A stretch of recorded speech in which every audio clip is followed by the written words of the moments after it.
Hello, hello, hello, everyone, and welcome to our online training, our classroom for today, which is March 25th. We have a wonderful, wonderful day in store for us because we're going to really break down the I do, we do, you do one more time in order for us to build what we're trying to do with our lessons.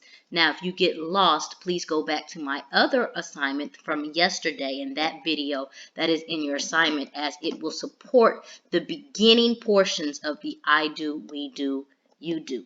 I want to sit here and do a little bit about a minute and 46 seconds of prior knowledge. So I'm actually using the YouTube video that I put in yesterday's support.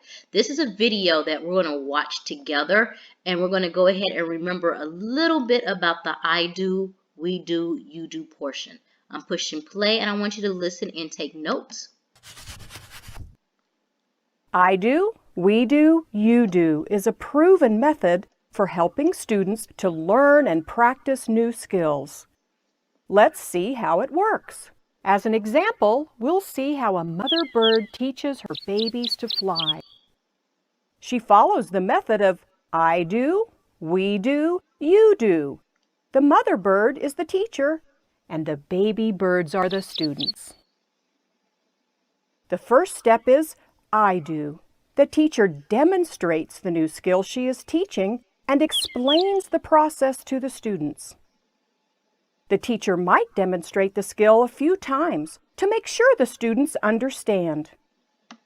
I'm pausing it here because this is the process where we turn around and do our video creations, just like I'm doing now. We are focused on the I do, which is where the teacher, in this case the mama bird, is actually showing the expectation while our students are watching along. Let's continue. The second step is we do. The teacher and the students practice the new skill together. This is where they spend the most time. They practice the skill together until the students seem confident about the process. Once again, another pause. We did this, and I think I might be able to upload an example. However, that's where we work together in the Zoom conferencing, and that's where the practice is. So what we're seeing is the breakdown of how we're utilizing this same piece in our digital platform. The third step is you do. The students practice the skill on their own. During this part, the teacher observes the students to see if they have learned the skill correctly and to guide those who need help. This method is a very effective way to help your students gradually build confidence as they learn and practice a new skill. So I'm going to finish pausing the video there. If you want to continue, once again, it's right here and it's linked, and I'll put the link in this assignment again so you can have it as a resource. And we're going to talk a little bit more today about the I do process. I'm going to go to my blank screen so I can write I do, which in our case is the teacher modeling portion, where we are creating video as a means for us to make sure that we're doing that. What you see right now is I'm actually in the process of modeling. I'm doing an I do. I'm showing how you do this. We have had our document, our full electronic policy, digital learning policy, and go out. And that is our text for today. So if you want to follow along, I am on page 13 for video creation of online learning. You can follow me here, as well as this also will be uploaded in the assignment so you can have your own copy. Here we have different ways to turn around and do video. And we have 1, 2, 3, 4, 5, 6, 7 examples. In fact, right now, YouTube with chunking is what we just participated in for the last 3 minutes. Can you guess before I tell you what is the other method that I'm utilizing right now? I'm going to pause. If you said PowerPoint with VoiceOver, you are actually very close. We are now working on the computer screen with VoiceOver, where you can follow me along. Normally, if we had enough time, we would go through each one of these, excuse me, but we don't, because I know I can trust that you will read it on your own. While we're talking about this, I want you to know that here as well are examples you click the link to follow of the type of video portions that you can turn around and see. We're going to do one just real quick so you can see it here. And this is an example of which model? Well, this is actually an example of an ad, but it's going to end in about 3 seconds, so we can go ahead and push pause.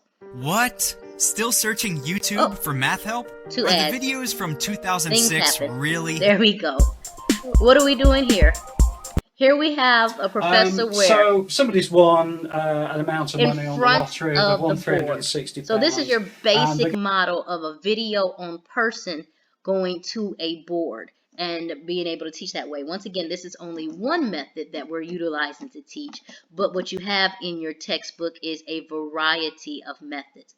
Your assignment is actually attached and ready for submission, and you're going to actually do a fill in the blank based off of your textbook pages. So we have video creation for online learning. You're going to turn around and see your blanks here, and then you're going to use your actual textbook, and you're going to be able to find the missing words and type them in. Here we have I use video for majority of our teaching in Schoology. If I then go to the missing link up here, and I actually clicked the wrong one. I'll show you the PDF one. We use blank for majority, and I would type in the word video in order to do that. So that is what we're doing today. I want us to go back and reiterate. This is where our reading is coming from. It's our Digital Learning NAIS Expectation Guidelines and Policy for Spring 2020. We're looking at pages 13, and we're looking at pages 14, and you will be submitting that in your things. I am going to be available once again in my 8 a.m. Zoom. However, because this is Wednesday, I would not be available till Sunday. So if you need personalized assistance, please come to my profile and check that out so I can get you that information. If you go into Schoology, and I'm going to log in real quick so I can tell you how you can contact me. If you come over to the profile, all you do is click the person's name. And if you see info, my information's here. My email is here. Zoom meeting information is here. I would also have my office hours, but you can turn around and send me a message, and you do that by simply clicking here. And you can send a message, and you can ask me for personal one-on-one help in Zoom, and we will come up with a time, and I can help you for about 5 or 10 minutes on Thursday, as that is not my normal working hours, but I'm here to help and support you. Thank you once again for following along. Make sure you go to your assignment. Let me show it to you one more time. It is the empty video creation for online learning. You are going to submit your answers and put it in so you can be graded. Thank you, and I will talk to you at another time. If you have any questions, rewind, post comments, and let me know.